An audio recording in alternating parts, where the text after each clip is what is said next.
Everyone, welcome to our channel risers academy. तो आज के इस लेक्चर में हम पढ़ने वाले हैं बायोलॉजिकल क्लासिफिकेशन। लेक्चर स्टार्ट करने से पहले यहाँ पर एक नंबर लिखा है 7009294662। अगर आप हमसे ऑनलाइन पढ़ना चाहते हैं तो आप इस नंबर पर इंक्वायरी भेज सकते हैं। अगर आप हमारे साथ ऑफलाइन बैच ज्वाइन करना चाहते हैं तो वो भी आप ज्वाइन कर सकते हैं। तो बायोलॉजिकल क्लासिफिकेशन क्या है? क्लासिफिकेशन करने के दो तरीके होते हैं। एक होता है नेचुरल सिस्टम ऑफ क्लासिफिकेशन, दूसरा है artificial system of classification. Artificial system में क्या होता है कि ऑर्गेनिजम्स के बहुत ही जनरल फीचर्स देखे जाते हैं। जनरल फीचर्स बहुत ही कम करेक्टर्स लिए जाते हैं जिनके बेसिस पर एनिमल्स को किसी दो ग्रुप्स में डिवाइड किया जाता है। दो या इससे ज़्यादा ग्रुप्स में डिवाइड किया जाता है बहुत ही बेसिक जनरल फीचर्स के बेसिस पर। एंड दूसरा होता है नेचुरल सिस्टम ऑफ क्लासिफिकेशन।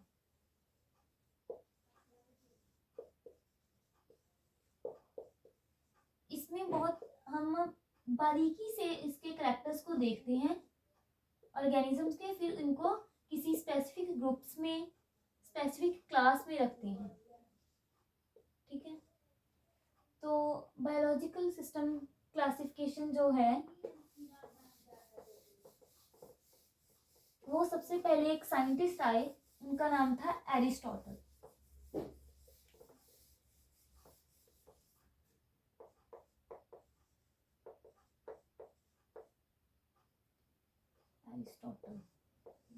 इन्होंने क्या किया, ऑर्गेनिजम्स को दो ग्रुप्स में बांटा।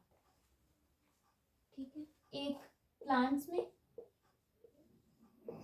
और दूसरा एनिमल्स। इन्होंने दो किंगडम क्लासिफिकेशन दी, टू किंगडम क्लासिफिकेशन।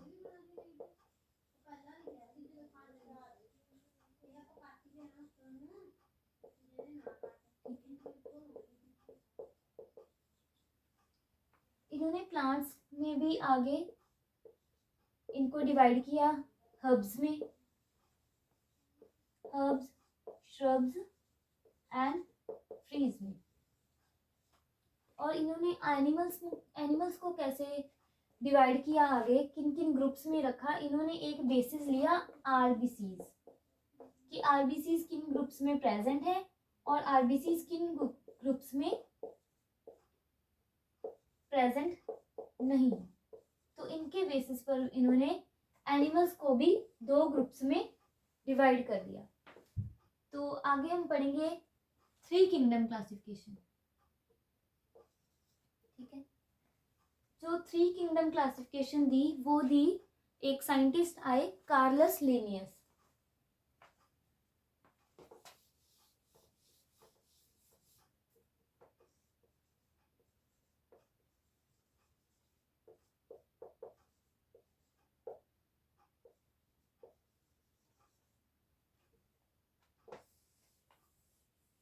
सॉरी, ये भी टू किंगडम क्लासिफिकेशन। ठीक है, इन्होंने भी इंडिविजुअल्स को दो ग्रुप्स में बांटा, प्लांट्स एंड एनिमल्स, लेकिन इन्होंने कोई आगे इनकी कैटेगरीज में डिवाइड नहीं किया। ठीक है, और उसके बाद ऐसे ही थ्री किंगडम क्लासिफिकेशन दी थी।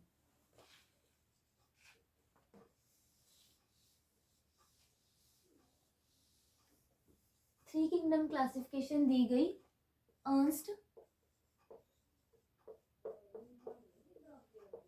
हैक्कल, एक साइंटिस्ट थे। उन्होंने थ्री किंगडम क्लासिफिकेशन दी, प्लांट्स, एनिमल्स, और उन्होंने एक और किंगडम इंट्रोड्यूस किया, प्रोटिस्टा।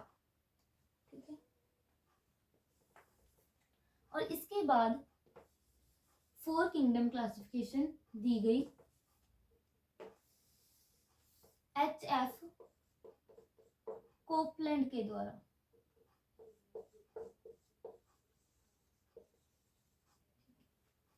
और HF कोपलैंड ने इसके बाद एक और किंगडम इंट्रोड्यूस किया, किंगडम मोनेरा। ठीक है, और इसके बाद आई 5 किंगडम क्लासिफिकेशन। 5 किंगडम क्लासिफिकेशन दी R.H. विटाकर ने। R.H. विटाकर, ये जो क्लासिफिकेशन है वह ये वाइडली स्प्रेड हुई, वाइडली एक्सेप्टेड हुई। ठीक है,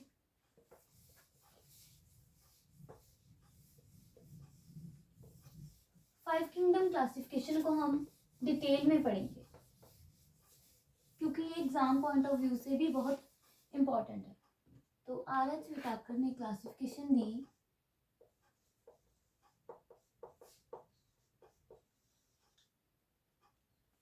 इन्होंने 5 किंगडम बना दिए, जिसमें पहला आया किंगडम मोनेरा, प्रोटिस्टा,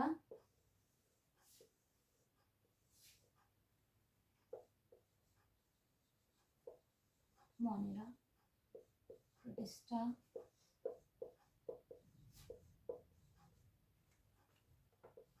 इन्होंने एक फंजाई का किंगडम सेपरेटली बना दिया और किंगडम प्लांटे और किंगडम एनिमेलिया।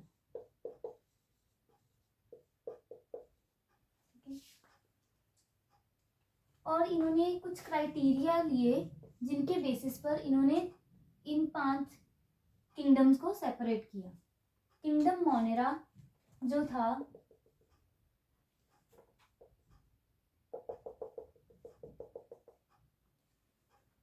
पहला जो इन्होंने क्राइटेरिया लिया वो लिया सेल टाइप के बेसिस पर। सेल टाइप, सेल टाइप का मतलब कि कोई ऑर्गेनिज्म है वो प्रोकैरियोट है या यूकैरियोट है। तो किंगडम मोनेरा में जो भी एनिमल्स आते हैं जैसे बैक्टीरिया एंड साइनोबैक्टीरिया,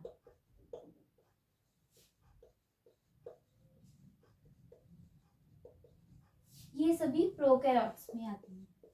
तो इस लाइन के नीचे इन्होंने रख दिया कि प्रोकैरियोट्स, और इस लाइन के ऊपर जितने भी एनिमल्स आते हैं, जितने भी ऑर्गेनिजम्स आते हैं वो यूकैरियोट्स में आते हैं। तो यहाँ पर लिख दिया यूकैरियोट्स।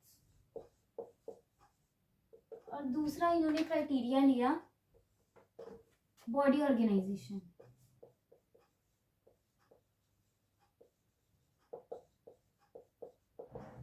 इसका मतलब कि कोई इंडिविजुअल यूनिसेलुलर है या मल्टी सेलुलर है। तो इसके नीचे जो जितने भी एनिमल्स आते हैं वो यूनिसेलुलर हो जाएंगे एंड इसके ऊपर वाले मल्टी सेलुलर। और इसके बाद मल्टी सेलुलर के बाद इन्होंने एक थर्ड क्राइटेरिया लिया, वो लिया मोड ऑफ न्यूट्रिशन।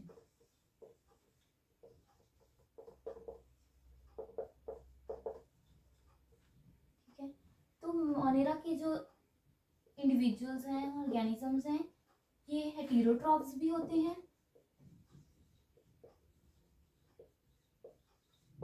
और ऑटोट्रॉफ्स भी होते हैं। कुछ बैक्टीरिया ऐसे होते हैं जो कीमोसिंथेसिस प्रोसेस यूज करके अपना खाना बनाते हैं, और हेटेरोट्रॉफ्स भी होते हैं जो किसी फूड के लिए किसी और पर डिपेंड रहते हैं। और प्रोटिस्टा में भी कुछ हेटेरोट्रॉफ्स और कुछ ऑटोट्रॉफ्स होते हैं। फंजाई में भी हेटेरोट्रॉफ्स भी होते हैं और ऑटोट्रॉफ्स भी होते हैं। और प्लांटी में ये पूरे किंगडम में हेटेरोट्रॉफ्स होते हैं। ठीक है, और एनिमल्स में ऑटोट्रॉफ्स।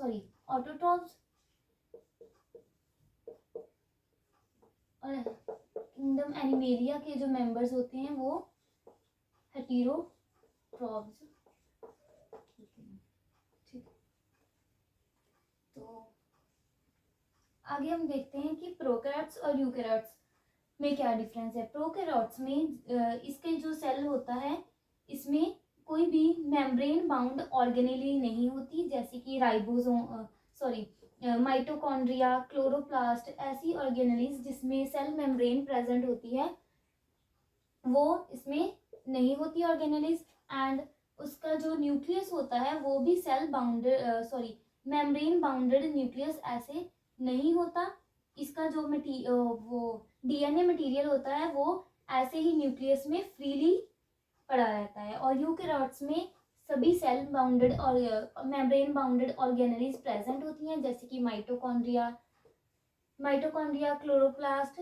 एंड जो न्यूक्लियस होता है वो भी न्यूक्लियर मेम्ब्रेन के द्वारा ही वो कवर रहता है और इसके अंदर न्यूक्लियर मटेरियल होता है, जैसे डीएनए और आरएनए। एंड इसका मेजर जो डिफरेंस हम लेते हैं वो होता है यूकेरियोट्स में राइबोसोम्स यूकेरियोट्स में 80S होते हैं और इसमें प्रोकैरियोट्स में 70S। और ऐसे इसमें जो मल्टी सेलुलर ऑर्गेनिजम्स होते हैं वो एक से ज़्यादा सेल्स के बने होते हैं और यूकेरियोट्स में सिंगुलर सेल्स से बने होते हैं। ठीक है। और फंजाई में हमने देख लिया कि हेटेरोट्रॉफ्स और ऑटोट्रॉफ्स का भी मैंने डिफरेंस बता दिया कि ऑटोट्रॉफ्स मतलब वो अपना खाना खुद बनाते हैं और हेटेरोट्रॉफ्स जो कि किसी और पर डिपेंड रहते हैं अपने फूड के लिए। और हेटेरोट्रॉफ्स भी दो तरह के होते हैं, एक होता है होलोजोइक न्यूट्रिशन एंड एक होता है सेप्टोफाइटिक न्यूट्रिशन। होलोजोइक में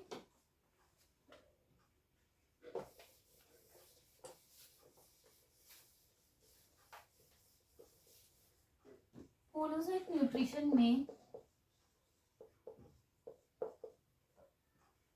4 स्टेप्स होते हैं: ingestion, digestion, assimilation and egestion. Ingestion का मतलब है कि हमने जो फूड लिया वो पहले हाथों से अपने मुंह तक लेकर गए, उसको खाया, उसके बाद डाइजेस्ट किया। एसिमिलेट का मतलब होता है कि न्यूट्रिएंट्स एब्जॉर्ब हुए और उसके बाद इजेशन एक्सक्रीट हुआ वेस्ट मटेरियल। ठीक है। होलोजोइक न्यूट्रिशन में ये 4 स्टेप्स फॉलो होते हैं 1 by 1। एंड उसके बाद हम सैप्रोफाइट न्यूट्रिशन के बारे में देखते हैं। सैप्रोफाइट न्यूट्रिशन में सैप्रोफाइटिक न्यूट्रिशन इंजेशन नहीं होता। ठीक है। और जो डाइजेशन होता है वो बॉडी के बाहर होता है, जैसे कि हम हाउस फ्लाई में देखते हैं। जो हाउस फ्लाई होती है वो पहले अपना सलाइवा जो बाहर फूड पड़ा है उसके ऊपर डालती है अपना सलाइवा और फूड को बॉडी से बाहर ही डाइजेस्ट कर लेती है, digestion outside the body. And जो यहाँ पर लिक्विड बना उसको वो सक कर लेती है, अपने जो इसके स्पॉन्जिंग टाइप होते हैं माउथ पार्ट्स, तो उसको वो एब्जॉर्ब कर लेती है, न्यूट्रिएंट्स को एब्जॉर्ब कर लेती है और उसके बाद इजेशन चलता है सैप्रोफाइटिक न्यूट्रिशन में।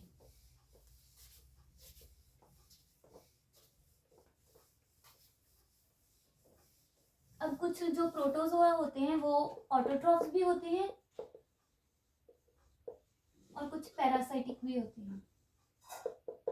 पैरासिटिक का मतलब होता है कि कुछ ऑर्गेनिजम्स किसी होस्ट के अंदर रहते हैं और उसको हार्म पहुंचाते हैं और अपने बेनिफिट के लिए वो उसमें रहते हैं। वो बेनिफिट हो सकता है फूड या शेल्टर। ठीक है। तो ये हमने RH विटाकर क्लासिफिकेशन देखी और इसके बाद जो साइंटिस्ट आए उसका नाम था कार्ल वीज। इन्होंने 6 किंगडम क्लासिफिकेशन दी।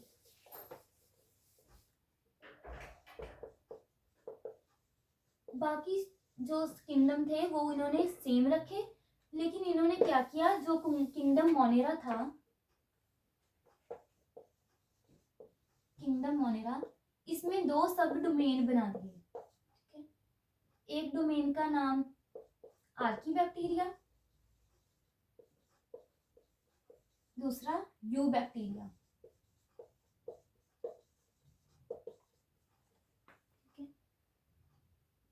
और आर्की बैक्टीरिया जो होता है वो हार्श कंडीशंस में रह सर्वाइव कर सकता है, जैसे कि हॉट स्प्रिंग्स में, ठीक है। और ये जो कैटल होती है उनमें जो रूमिनेंट्स होते हैं उनके स्टमक में ये रहते हैं Archie bacteria. And you bacteria almost everywhere, ये कहीं भी सरवाइव कर सकते हैं, डीप ओशंस में, हॉट हॉट स्प्रिंग्स में, ठीक है। और डीप ओशंस, ठीक है। तो किंगडम मोनेरा के बारे में हम नेक्स्ट वीडियो में पढ़ेंगे डिटेल में, इसके क्लासिफिकेशन और इसके कुछ सेलिएंट फीचर्स। तो थैंक्स।